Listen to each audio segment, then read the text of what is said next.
the biggest gatekeepers in every UFC weight class. Now, a gatekeeper is a fighter that's not good enough to be champion or isn't good enough to be the number one contender, but they can kind of clear out the rest of the division. So they kind of eliminate some contenders for the champion. That's what I see gatekeepers as. They eliminate a few contenders so that the champion doesn't have to go on this massive run.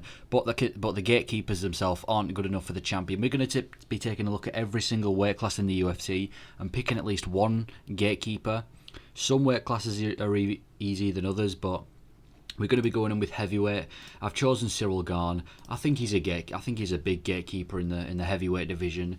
He starts going on this winning streak, beating people like Junior Dos Santos, Alexander Volkov, Derek Lewis. Earns himself a title shot against Francis Ngannou. Loses pretty badly to grappling in that fight. It wasn't the most funnest fight you'd expect to see out of them both, but he lost. Then he fights Taito Ivaza, who's kind of like the next big thing in the heavyweight division. Just knocked out Derek Lewis. Finishes Taito Ivaza. Then he gets another title shot against John Jones, and he gets destroyed in like 2 minutes. He's good enough for a lot of these contenders. I think him versus Aspinall would be somewhat competitive, but I think Aspinall wins. He's going to be fighting Sergey Spivak soon as well, which I think is a really good fight. I think Sergey Spivak has what it takes to win the fight. It just depends on how good Cyril Gane becomes as a grappler. But anyway, yeah, he's beaten everyone pretty much besides whoever has the belt. He's kind of untouchable in the heavyweight division unless it's a title fight. It's like he's allergic to winning title fights, and if you beat him you get a title shot, or at least you did beat him. You know, if Taito Ivaza was to beat Cyril Gane, he'd get a title shot. If Sergey Spivak beats Cyril Gane, I mean, maybe not an immediate title shot, but he might be.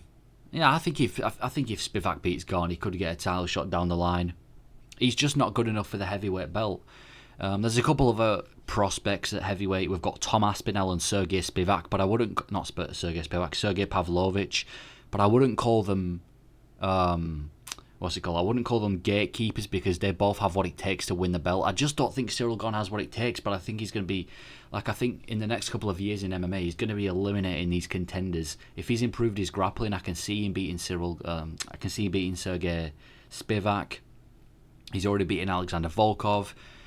But yeah, heavyweight, I see Cyril Gane. He's the number one gatekeeper for the belt. You beat him, you get a title shot, but he's not good enough for the title shot yet.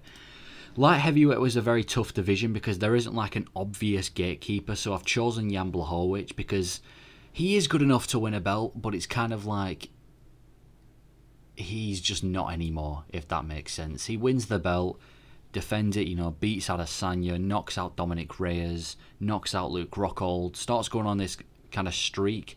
Then he loses it to Glover Teixeira. Then he gets a draw against Ankalaev that he probably shouldn't have had a draw. He probably should have lost that fight. Then he gets beaten by Alex Pereira. He's kind of like Alex Pereira's beating him, and now Alex is getting a title shot. So Jan Blachowicz is kind of the guy that it doesn't look like he's going to be in a title shot soon. I mean, he's going to be at least 2 wins away from a title shot. He hasn't won a fight. So I don't know when his last fucking win was, but he's on a 3-fight losing streak. Because let's be honest, he didn't beat Ankalaev. You beat Jan Blachowicz, you get a title shot. That's just how it is. He's a gatekeeper. He's, like I said, beating a lot of contenders like Rockhold. I know he's not really a contender, but let's use he's beaten Adesanya when he moved up. He beat Dominic Reyes, but he just hasn't really done much recently. He's got a bit of a losing streak.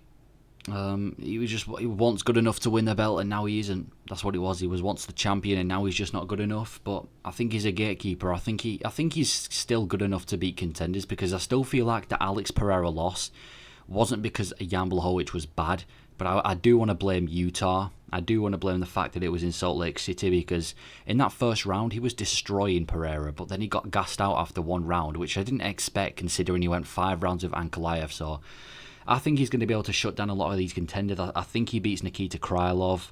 I think he beats probably Johnny Walker as well. But I'm going to say he's the gatekeeper at light heavyweight right now. Middleweight, I think it's pretty obvious. I've gone with Robert Whittaker. He was more of a gatekeeper before the Dricus du Plessis loss, because Whittaker's cleared out the division. Let's be honest. He's beating Cannonier. He's beating Brunson. He's beating Gastelum. Obviously, he got that win over Darren Till. He's beating Yoel Romero, beating Marvin Vettori. He's got so many wins over these contenders, so he's kind of like he's cleared out a lot of contenders for Israel Adesanya, but he's not good enough to win the belt. He beat all these people in such a good fashion, but then whenever he fought Adesanya, it was just a loss, so he wasn't good enough to win the belt. Izzy and Dricus, like I said, are the only people in the UFC in the middleweight division right now that he can't beat. The only two people he can't beat. Those two are going to be having a title fight soon, probably next year. But apart from that, Whittaker's beaten pretty much everyone else. There's not much people left to beat. I mean, who hasn't he beaten? Sean Strickland, maybe? Paulo Costa. Besides those two, everyone else has been pretty much cleared out. So he is one of the best middleweights in the world, besides Dricus and Adesanya. And he's cleared out the division. He's just eliminated a lot of contenders for Adesanya. Like I said, Marvin Vettori was, picking up a, bit of wins, and then Whittaker comes in and destroys him. Yeah, Whittaker is the gatekeeper for middleweight. He's just not good enough to win a title unless he changes things rapidly, unless he becomes a lot better. I don't think he's going to be winning a belt. He's already lost to Dricus. He's lost to Adesanya twice, but he beats everyone else. Like, he's in this weird position where he's beaten everyone but the actual champion and Dricus. So I'm going to go middleweight, Robert Whittaker. Welterweight, it was originally Colby Covington, but now that things have changed in the welterweight division, it's actually Kamaru Usman now. He is now the gatekeeper for the belt. You beat him, you get a title shot. Enough said. You beat Kamaru Usman, you're getting a title shot, 100%. He's beaten a lot of top welterweights. Beat Covington, beat Masvidal when he was active, beat Gilbert Burns, beat Tyrone Woodley. Kamaru Usman, yeah, he was once the best welterweight. He was once arguably one of the best welterweights of all time, and now that Leon Edwards has kind of come in and destroyed him, well, maybe not destroyed him, but Leon Edwards has now taken the belt off him twice, so Kamaru's next fight won't be a title fight, but he is a gatekeeper now. If you beat Kamaru Usman, you get a title shot, and I think he's still very talented. I think he can beat a lot of these contenders at welterweight. He's already beaten Covington twice. I think he'd beat Gilbert Burns if they fought again. I think he'd beat Bilal Muhammad. Shavkat Rakhmonov would be a good fight. I still think he's very talented. And if you beat him, you're getting a title shot. He's not good enough to beat Leon Edwards. We already saw that in the two fight. Well, they've had 3 fights, but we saw that in the rematch in the trilogy that he's not good enough to beat Leon Edwards. So, yeah, you beat Kamaru Usman, you get a title shot. That's all I gotta say, really. You beat Kamaru Usman, you get a title shot. He's the best welterweight in the world besides Leon Edwards right now. That's enough said. Moving on to lightweight, I'm going to go Justin Gaethje. Originally it was Dustin Poirier because he'd had wins over pretty much every contender, including Gaethje. But after UFC 291, I'm going to say it's Justin Gaethje. He's beaten pretty much everyone he's had to come against. Obviously he beat Michael Chandler. He beat Rafael Fiziev. He's always been, Edson Barboza. He can keep going on about people he's beaten, but whenever he has a title shot, he just doesn't win. Got a title shot against Khabib in 2020, lost.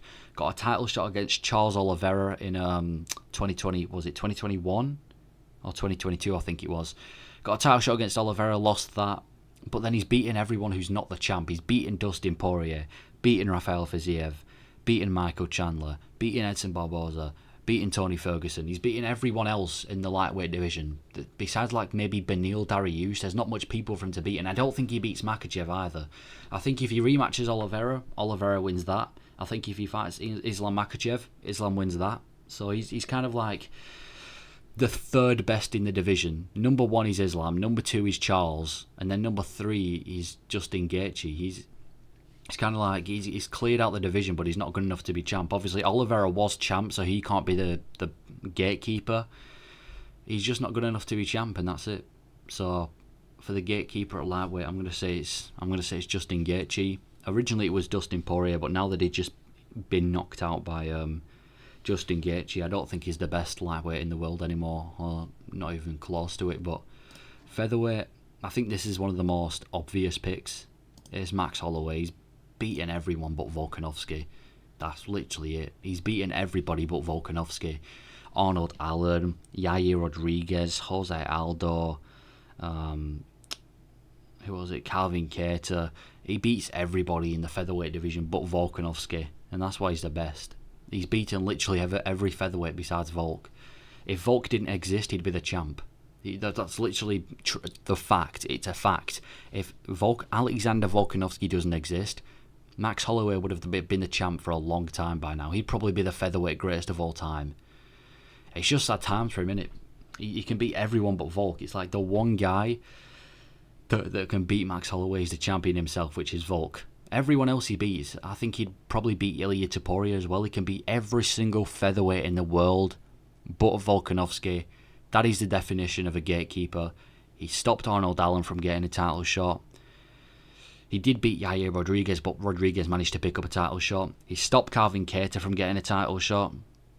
He's kind of like whenever there's a fighter that's up and coming in the division, he'll slow it down, but he's never going to be good enough to win a belt. I mean, after the second Volkanovski fight, it was kind of, you could have argued that Holloway could fight for a belt, but after the third, I don't think he's ever going to beat Volkanovski again. I don't even know if that fight's ever going to happen again. But he is the best featherweight in the world besides Volkanovski. If Volkanovski doesn't exist, Max Holloway's the champ. Bantamweight, it's Merab Dvalishvili. Has to be. It has to be Merab. And this one's for a different reason. It's not like he's not good enough to be champ. He just chooses to not fight for the belt. So he has to be a gatekeeper. He's beaten Peter Yan, who's a former champion. He's beaten Jose Aldo in his last fight. And he would probably beat most other bantamweight contenders. I can see him versus Corey being a competitive fight. He'd beat Rob Font. He'd beat Marlon Vera. Probably beats Henry Cejudo. Beat Sean O'Malley. I think he'd wipe out most of these bantamweight contenders, but he just refuses to fight for a belt, and for that he is a gatekeeper. It's like whenever there's a contender that's coming for Sterling, if they haven't got enough wins to get a title shot, they'll just feed him to Merab, and Merab will shut him down. He's kind of like the hype train shutter at bantamweight. But yeah, he is the gatekeeper. He allows Sterling to keep the belt longer. He refuses to fight for the belt because they're friends, which is a terrible concept. There's no friends in the fight business. This is your own legacy that you're destroying here. But yeah, it's Merab. You fight Merab, you lose, you're not getting a title shot. Simple as that. He's kind of like the second champion with a belt. Like, you've got to go through Merab, and then if you get Merab, then you fight the final boss, which is Aljamain Sterling. But first, you've got to go through Merab. He is the gatekeeper, 100% the gatekeeper at bantamweight. Then we move on to flyweight. I'm going to go Davison Figueiredo for this one. I think he's the gatekeeper for flyweight. He beats everybody. He's beaten Alejandro Pantoja in the past. He's beaten pretty much everyone at flyweight besides Brandon Moreno. I know he's beaten Brandon Moreno, but it's kind of like he keeps losing to Moreno. He can't just win the belt and then defend it. The second he wins the belt, Moreno gets another title shot and wins it back off him. It's kind of like they just keep winning it off each other. Moreno had the belt, now Pantoja has it, and now he's going to continue to run. I think Davison Figueiredo's moving to bantamweight, but if he's not, he's going to clear out the flyweight division. He beats everyone in the flyweight division but Moreno. He's even beaten Pantoja, who's the champ. He's even beaten Pantoja, who's the champion. Moreno's literally taking everything he works for. He is. If Moreno doesn't exist, he'd probably still be champion, let's be honest. I think him and Pantoja would be a competitive fight still, even though they fought before, but Moreno is the one guy that's stopping this guy from holding the belt, even though Moreno isn't even champion anymore. Moreno is literally this guy's kryptonite. Beats every other featherweight. Why does that say featherweight?